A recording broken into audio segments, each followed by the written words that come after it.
Amados, abre sua Bíblia, Romanos capítulo 10, o verso 11 ao verso de número 15. Romanos capítulo 10, o verso 11 ao verso 15.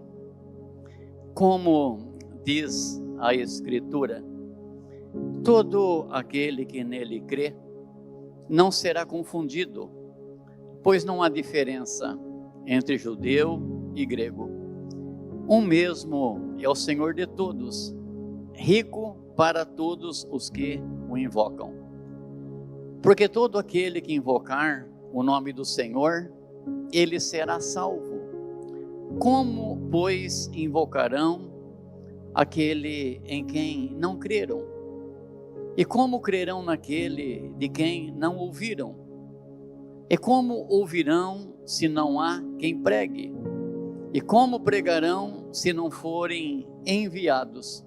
Como está escrito: quão formosos são os pés daqueles que anunciam a paz, daqueles que anunciam coisas boas, de sorte que a fé, ela vem pelo ouvir, e o ouvir pela palavra de Deus. Amém? Olha, queridos, Ezequiel, capítulo 18, o verso 32, Deus ele faz uma declaração, poderosa. Deus diz assim: porque eu não tenho prazer na morte do pecador, mas antes que todos se arrependam, para que eles possam ser salvos. Você já perguntou no seu coração por que Deus ele não tem prazer? Por que Deus não fica feliz? Porque não há nenhum sentimento de contentamento no coração de Deus quando uma pessoa ela parte para a eternidade sem se arrepender? É porque Deus sabe que quando uma pessoa ela parte para a eternidade sem arrepender-se dos seus pecados, sem ter tido um encontro com Cristo Jesus, não haverá para essa pessoa nenhuma esperança. Então Deus ele chora, Deus ele se entristece, o coração de Deus fica impactado quando uma pessoa cai num poço de escuridão, quando uma pessoa cai naquele lugar que Jesus diz, onde há trevas, onde há fogo, onde há choro, onde há ranger de dentes, onde o fogo não apaga, e ali quem entra ali sofre eternamente. Então é por isso que Deus ele não tem prazer que ninguém se perca. Tem hora que a gente fala: por que pessoas boas morrem? E por que pessoas tão ruins vivem tanto? É porque Deus não tem prazer, queridos, na morte delas. Enquanto que a Bíblia diz que Deus, a morte dos santos, para Deus é um motivo de contentamento, de alegria, é uma bem-aventurança para aqueles que descansam ou dormem no Senhor. Mas para aqueles que partem deste mundo para a eternidade, sem ouvir a palavra, sem ter tido a oportunidade de olhar para Jesus, sem ter tido a oportunidade de ouvir o Evangelho, então essas pessoas terão um destino eterno, com muita dor, com muito sofrimento. Basta você ler aquela passagem de rico e Lázaro, aquele mendigo que ficava na porta do rico, estendia suas mãos, em busca de uma migalha. Era um homem coberto de feridas, diz que os cães vinham lamber as suas chagas.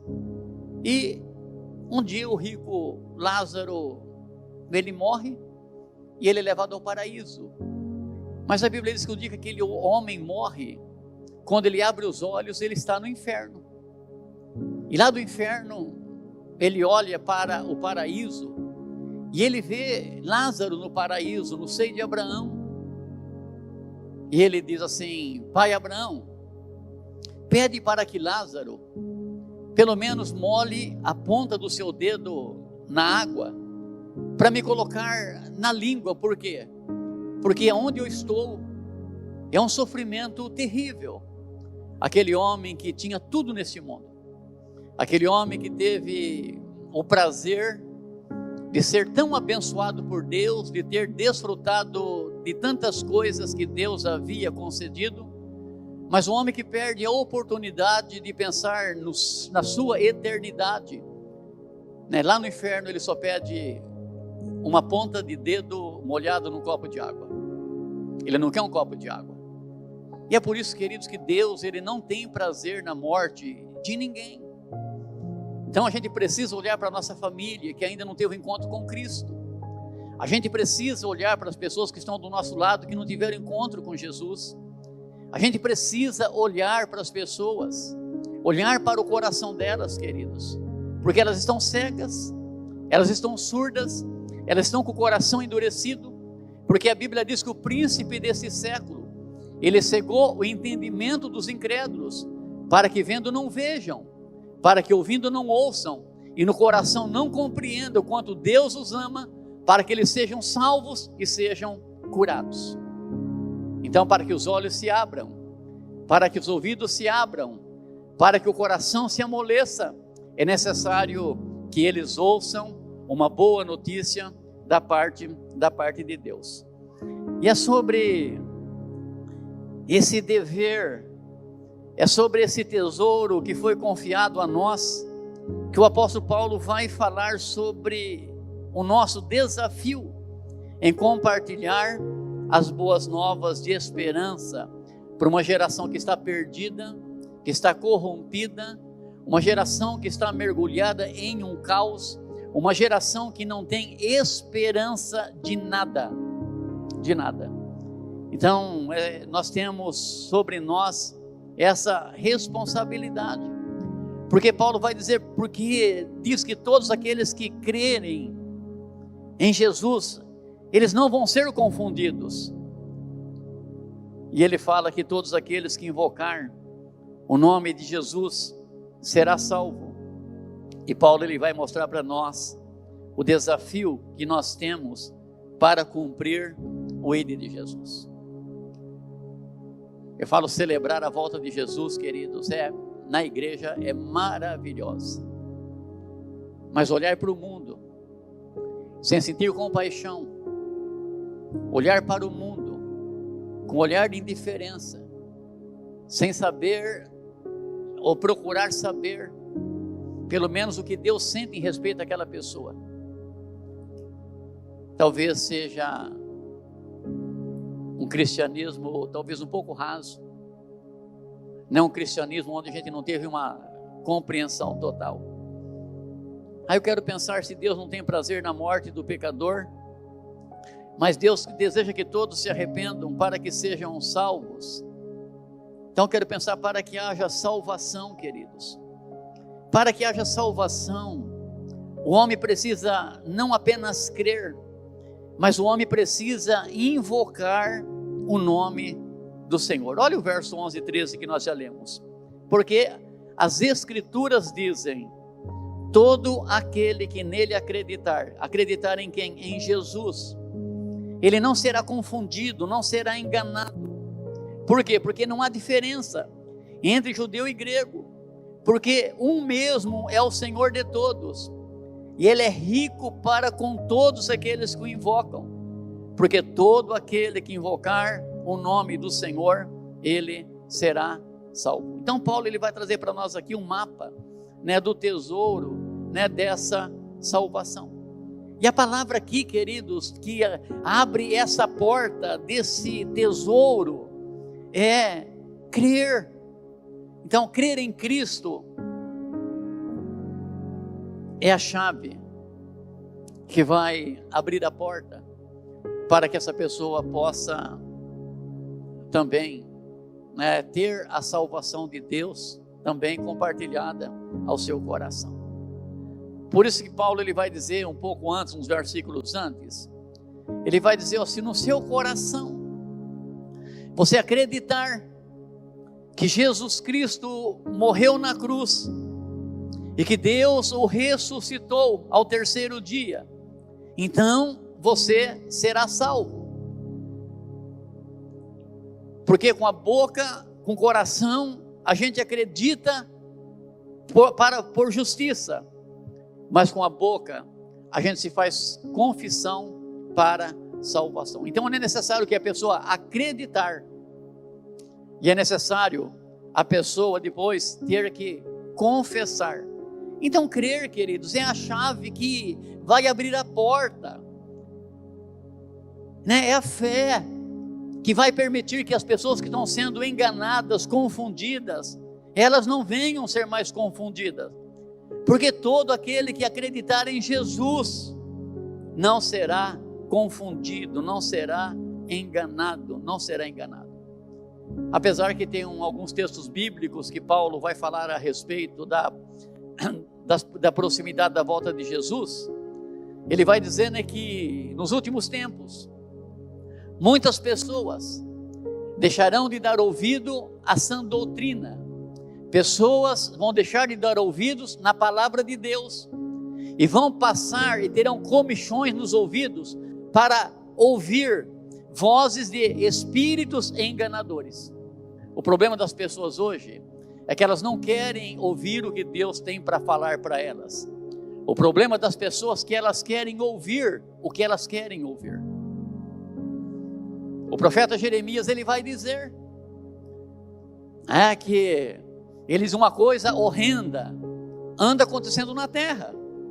Os profetas profetizam mentira, e eles andam de mãos dadas com sacerdotes, mas é isso que o meu povo quer. É isso que o meu povo quer. Aí Deus diz: mas e quando essas coisas acabarem? Quando essas coisas forem desmascaradas, o que vai sobrar para vocês? Então, queridos, a gente precisa, as pessoas precisam, elas precisam, crer, elas precisam invocar o nome do Senhor Jesus Cristo. E ele fala, essa afirmação é uma promessa, de que aqueles que vão ter fé em Cristo, eles não vão ser mais envergonhados, desapontados, não vão ser mais enganados. Essa é uma declaração de confiança na fidelidade de Deus para aqueles que creem. É que o apóstolo Paulo vai dizer em Romanos 1,16: eu não me envergonho do evangelho de Cristo Jesus, porque ele é o poder de Deus para a salvação de todos quanto no evangelho crer, primeiro o judeu e depois nós, os gentios. Se a gente não se envergonha do evangelho de Cristo, nós precisamos anunciá-lo. Se nós não temos vergonha do poder de Deus, nós precisamos compartilhar do poder de Deus para as pessoas. E Paulo diz, eu não tenho vergonha do evangelho, eu não tenho vergonha de me identificar como um cristão, eu não tenho vergonha de dizer que eu acredito na palavra de Deus. E por não ter vergonha, gente, sabendo que ele é o único poder que existe para a salvação daqueles que nele crê, então eu preciso me levantar, tomar a minha posição e compartilhar desse poder de Deus para que outros possam crer. A salvação, queridos, é para todos, não há diferença entre judeu e grego, um mesmo é o Senhor de todos, ricos para com todos que invoca. Rico do que, pastor?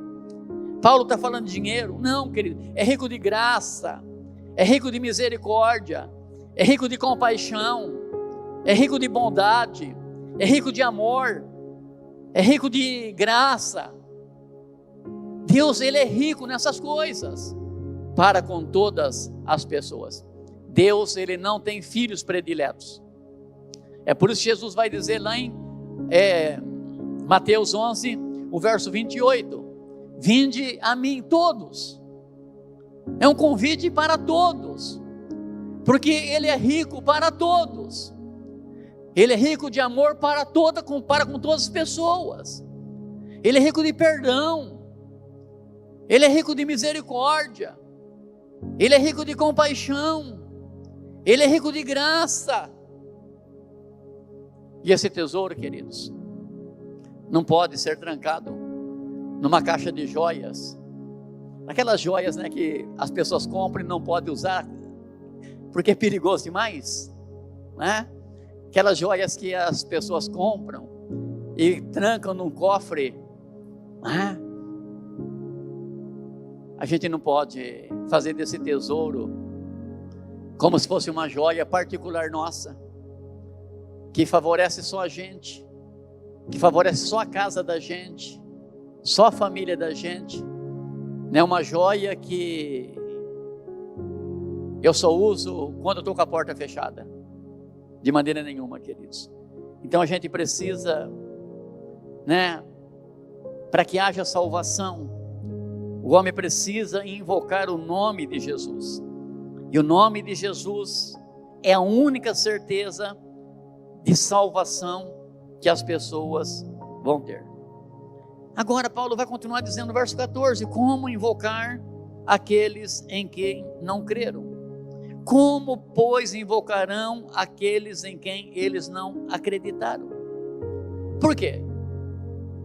Se não há uma pregação,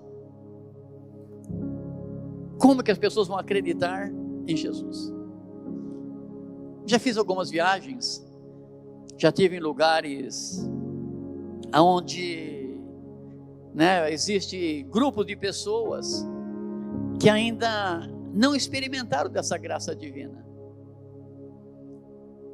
Tivemos no Haiti,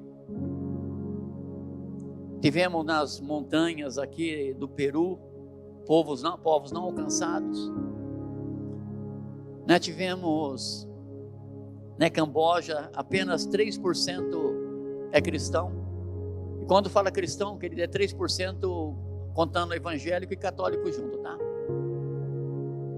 90% da população é budista. Então, como que eles vão invocar aqueles que eles não creram? Jonas 1,5, então os marinheiros cheios de medo clamavam cada um ao seu Deus e lançavam no mar a carga em que estava no navio, e o crente estava dormindo no porão. E Jonas dormia no porão. Olha a indiferença desse missionário chamado Jonas. Deus pede para ele ir para uma cidade chamada Nínive. E Deus tem para aquela cidade uma sentença de morte. Não era uma boa notícia.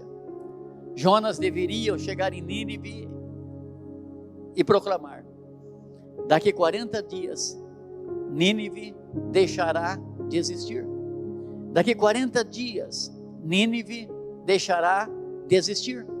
Daqui 40 dias, Nínive será subvertida, destruída, totalmente aniquilada. E Jonas falou assim: isso que eu quero mesmo, é um povo ruim, né? Deus manda Jonas para Nínive, ele vai para o lado da Espanha, pega um navio e vai para o lado da Espanha. E aí está tendo uma tempestade. E a tempestade, ela está acontecendo pela negligência de Jonas. Os marinheiros ali, cada um está invocando um Deus. Cada um acreditava numa coisa. E por mais que cada um gritava ao seu Deus, não havia resposta, queridos. E eles, para aliviar o navio, jogavam a carga na água. Mas a Bíblia diz que Jonas dormia tranquilamente enquanto as pessoas estavam sendo destruídas.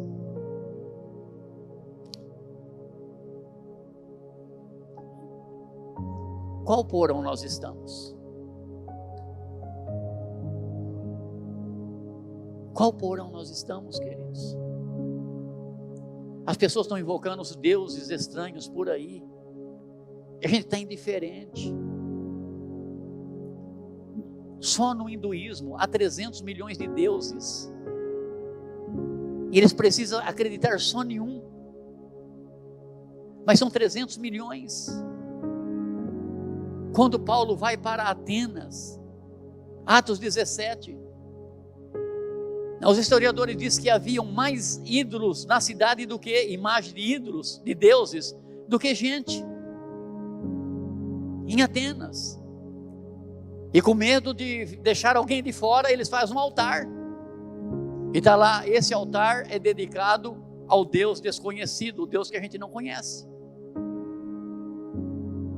Então, queridos, a Bíblia diz como que eles vão invocar a Jesus, se eles não conhecem Jesus. E quando as pessoas não conhecem a Jesus, eles vão invocar deuses estranhos. As pessoas só pedem ajuda, só invocam pessoas ou divindades que eles passaram a crer. Então, para que haja salvação, o homem precisa invocar o nome do Senhor. Agora, como que eles vão invocar se eles não conhecem o Senhor, se eles não conhecem Jesus? Eles precisam crer no nome de Jesus. Olha a continuação do verso 14 de Romanos 10. Como crerão naquele de quem ainda não ouviram? As pessoas só podem crer, queridos, depois que eles ouvirem falar de alguém. Depois das pessoas saberem do feito de alguém. Paulo está dizendo como que eles vão acreditar naquele de quem eles não ouviram. Temos falado aqui, né? E é bom repetir porque uma que eu gosto de números e outro traz a dimensão da nossa responsabilidade. Vamos pensar nos 8 bilhões e 500 milhões de habitantes do planeta Terra. Vamos pensar que apenas 30% desses 8 bilhões e 500 milhões confessam o cristianismo, contando os protestantes e o romanismo. Vai dar 2 bilhões e 600. Então vai sobrar aí 6 bilhões de pessoas, queridos. 3 bilhões ouviram falar alguma coisa a respeito de Cristo. Muito pouca coisa. Agora 3 bilhões de pessoas, eles nunca ouviram falar pelo menos uma vez o nome de Jesus. E a gente está cantando que Jesus está voltando.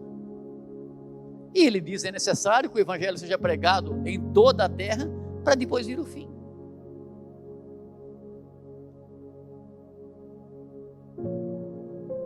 Está lá em Mateus capítulo 24.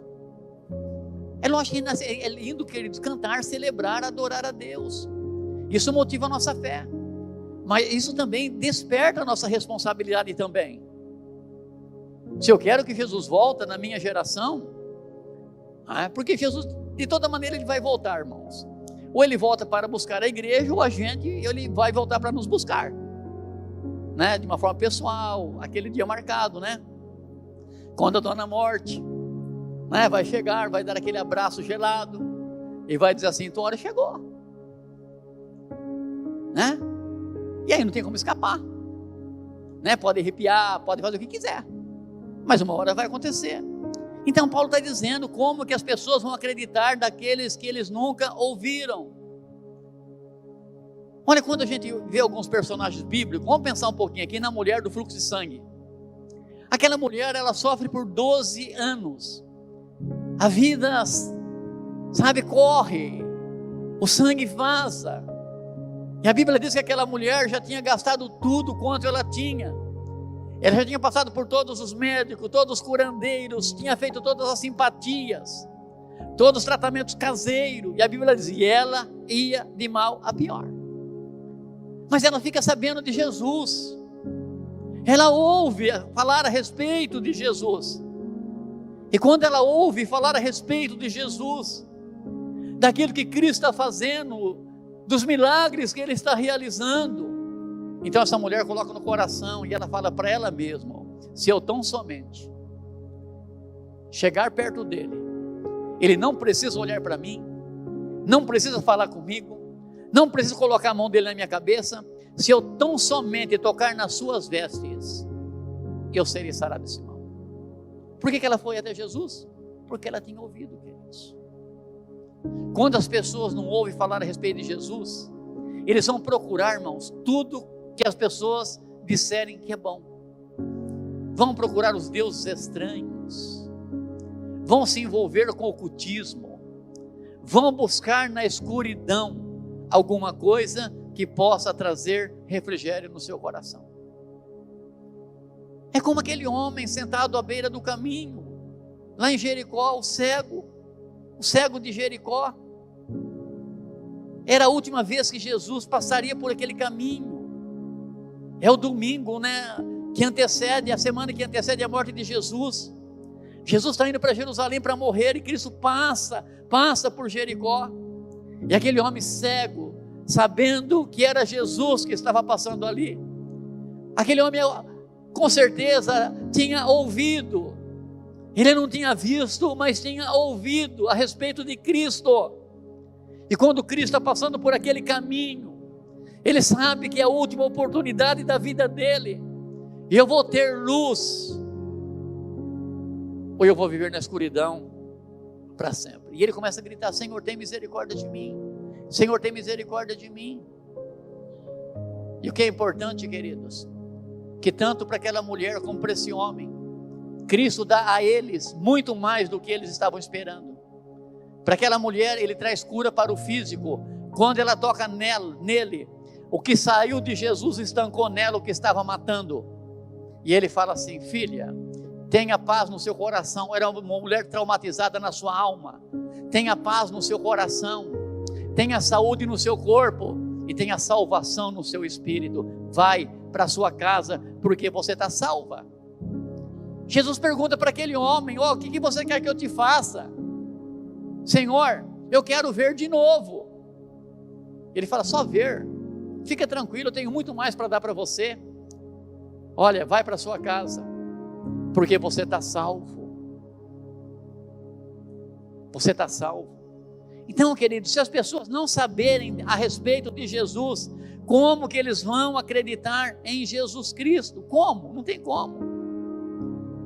Para ser salvo, eles precisam ouvir as boas novas. Olha também a continuidade do verso 14.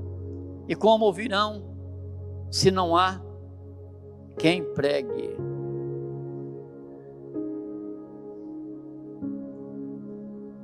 As pessoas precisam saber que é uma boa notícia da parte de Deus. As pessoas precisam saber que há perdão, que há salvação, que há vida eterna. As pessoas precisam ouvir as boas novas. Como eles vão ouvir se não tem ninguém que pregue? Por que precisamos pregar? Romanos 10, 17. E assim, a fé vem pela pregação, e a pregação pela palavra de Cristo Jesus. Só tem uma maneira da pessoa acreditar em Jesus, queridos. É quando as escrituras são anunciadas. É quando a palavra é pregada. Então, como que eles vão acreditar? Como que eles vão ouvir se não há ninguém que pregue? Por isso que ele vai dizer: ide por todo o mundo e pregue o evangelho a toda criatura. É necessário que as pessoas sejam enviadas para pregar. Olha Romanos 10, 15. E como pregarão se não forem enviados? Se tem uma coisa que o meu coração está em plena paz com Deus, é que eu nunca negligenciei com essa igreja a responsabilidade que cada um tem de compartilhar o evangelho da salvação. Faz 26 anos que eu estou aqui. E faz 26 anos que eu tenho desafiado essa igreja a assumirem a sua responsabilidade em relação ao evangelho.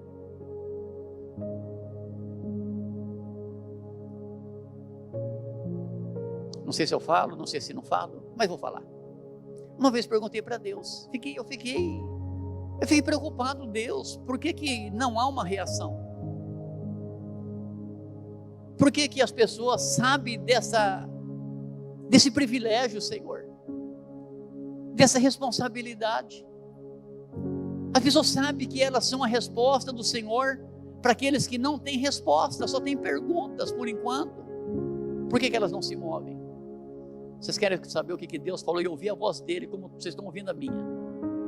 Ele falou assim: meu povo está enfastiado. Aí eu falei: mas Deus, o que é enfastiado? Eles estão comendo bem e muito, e estão cansados. Você vê quando você está com fome, você chega naquele belo churrasco, você come demais, você dá até aquela arrepiada assim. Como que fica difícil você trabalhar naquele dia? Deus falou: meu povo está tendo uma boa alimentação, o meu povo está comendo um bom alimento, meu povo está comendo demais, ele está ficando enfastiado. Eu falei: Deus, você tem que colocar mais fome na gente. E não é fome de comida, não é fome de bebida, é fome de Deus, é sede de Deus, é fome de salvação de almas, é sede de salvação de almas. Então Paulo está dizendo: como que as pessoas pregarão se elas não forem enviadas? Pregarão é anunciar em público, especialmente a verdade divina, é proclamar o evangelho com os privilégios e as obrigações que o acompanham. Nós, cristãos, precisamos ir e motivar outros a irem, anunciarem essas boas novas de Deus para aqueles que estão desesperados, queridos. Nós temos Casa de Paz. Casa de Paz não é um projeto da igreja. Casa de Paz é um projeto de Cristo Jesus. Lucas 10. Ide por todas as cidades e vilarejos, nos lugares que eu terei que passar. E quando vocês entrarem numa casa, vocês precisam dizer que a paz de Deus repouse sobre esta casa.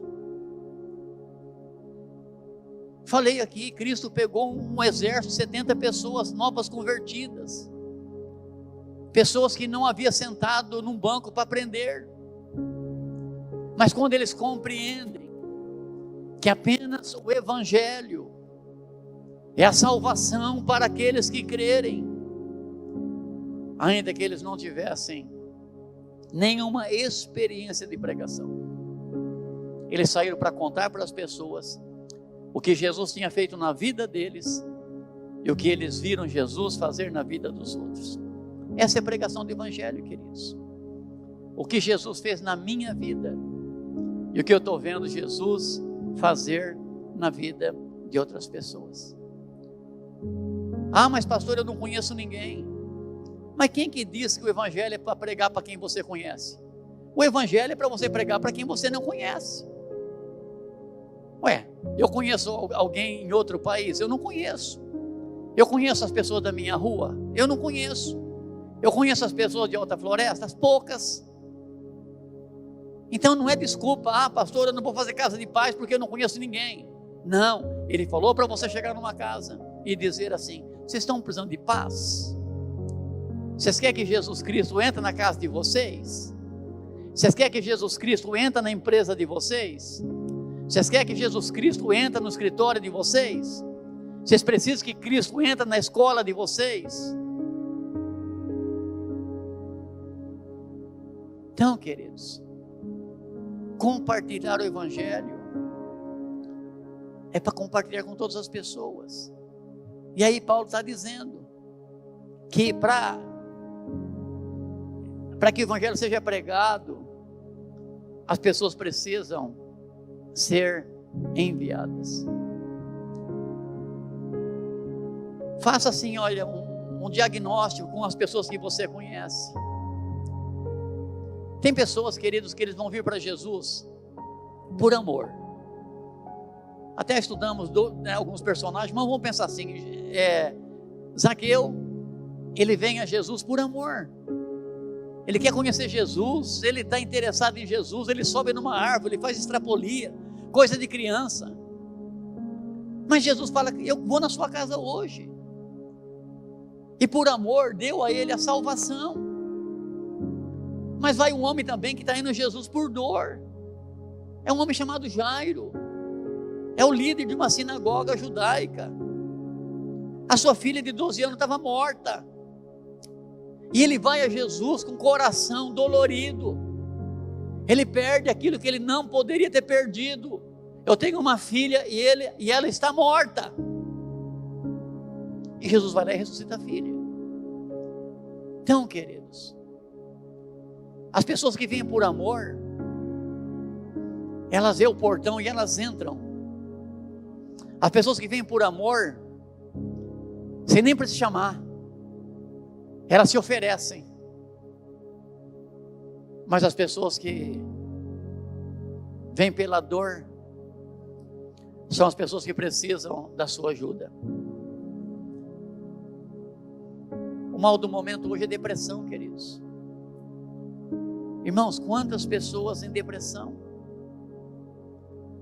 Olha, eu estou atendendo várias. Tem delas que ligam de noite e falam: pastor, eu quero me matar. Entendeu?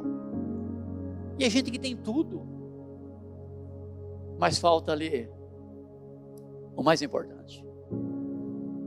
Falta Jesus. Então a gente tem que chegar e conhece alguém, se oferece: posso ir na sua casa? Alguém já foi na sua casa? Eu quero compartilhar com você o que Ele fez no meu coração. Eu quero compartilhar com você o que Ele fez pela minha família. Eu quero compartilhar com você uma boa notícia da parte de Deus. Ide e pregue o evangelho a toda criatura. Ah, mas pastor, se o cara não quiser, não é problema seu. A nossa responsabilidade é pregar, transformar o coração dele. E o Espírito Santo de Deus, aquele que crer e for batizado será salvo. E aquele que não crer já está condenado. Não é que será. Então o evangelho é o único poder que tira a pessoa de um estágio de morte que ela já está. Porque todas as pessoas sem Cristo, elas estão mortas em seus delitos e pecados. E elas sairão desse estágio de morte, de delito e de pecado, quando elas ouvirem o evangelho e elas entregarem o coração para Jesus.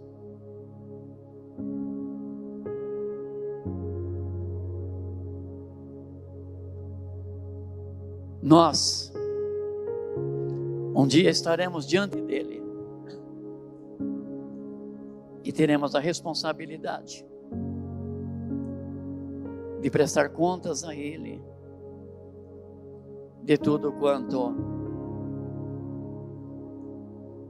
ele tem feito. Mateus 28, 19 e 20. Ide, portanto, fazei discípulos de todas as nações, batizando-as em nome do Pai, do Filho e do Espírito Santo, ensinando essas pessoas a guardarem todas as coisas que eu vos tenho ordenado. E eu estou com vocês todos os dias da vossa vida, até a consumação do século. Eu estou com vocês todos os dias. Vocês vão pregar, eu estou com vocês todos os dias. Enquanto vocês estiverem nessa terra, eu estou com vocês todos os dias. Então, se você conhece alguém que está precisando de paz, se você conhece alguém que está precisando de uma boa notícia de Deus, se você conhece alguém que está precisando de um socorro urgente, desesperador, pergunta para ela se alguém pode ir na casa dela. Ah, mas pastor, eu sozinho não dou conta. Fica tranquilo, nós vamos com você. Nós temos um grupo aqui experiente que vai com você. Fica sossegado. Não é por falta de gente que a gente não vai cumprir o ID de Jesus. Então procure pessoas. Você está aqui, você ainda não é batizado, a sua família não é crente. Você fala, pastor, eu quero uma casa de paz na minha casa. É na sua casa mesmo que nós queremos ir. É compartilhar desse lindo amor de Deus para a sua família. Pastor, eu já sou batizado. Não, então arruma uma casa de pessoas não batizadas e nós vamos lá com você. E aí, para encerrar aqui, Romanos 10:15. Conformosos os pés dos que anunciam o Evangelho, dos que trazem alegres novas de boas coisas. Já pensou, queridos? Os pés que correm para levar a palavra, os pés que se deslocam. Uma das armas da armadura de Deus, os pés calçados pelo Evangelho da paz. Coraça da justiça, lombos cingidos com a verdade, pés calçados para o anúncio do Evangelho da paz, escudo da fé, proteção, capacete da salvação, mente guardada, a espada do Espírito, palavra na mão e uma vida de oração. E aí Paulo termina dizendo aqui, conformosos os pés daqueles que anunciam o Evangelho da paz. Queridos, Evangelho da paz. Esse é o legado de Jesus. Cristo, ele é o príncipe da paz. Quando Cristo se despede dos seus discípulos, ele diz, a minha paz eu vos deixo, a minha paz eu vos dou. Quem teve hoje de manhã na mensagem do pastor Jairo, aquele grupo de discípulos medrosos com a morte de Cristo, trancado numa casa, quando Cristo se manifesta a eles, Cristo diz, a minha paz eu dou para vocês. Esse é o legado que Jesus quer dar para todo mundo, queridos. Então o Evangelho da paz, é o Evangelho que quando entra numa casa, ele traz uma transformação poderosa. Aquele que matava não mata mais, o que roubava não rouba mais, o que era violento não é mais, o que mentia não mente mais, o que era infiel no relacionamento não é mais. Esse Evangelho da paz, ele traz uma transformação gloriosa no coração das pessoas. E a Bíblia diz, lindos são os seus pés, lindo é os pés, belo é os pés, formosos são os pés daqueles que saem para levar o Evangelho. Quero chegar lá no céu e Jesus olhar para o meu pé e falar, nossa, que pezão bonito que você tem, né?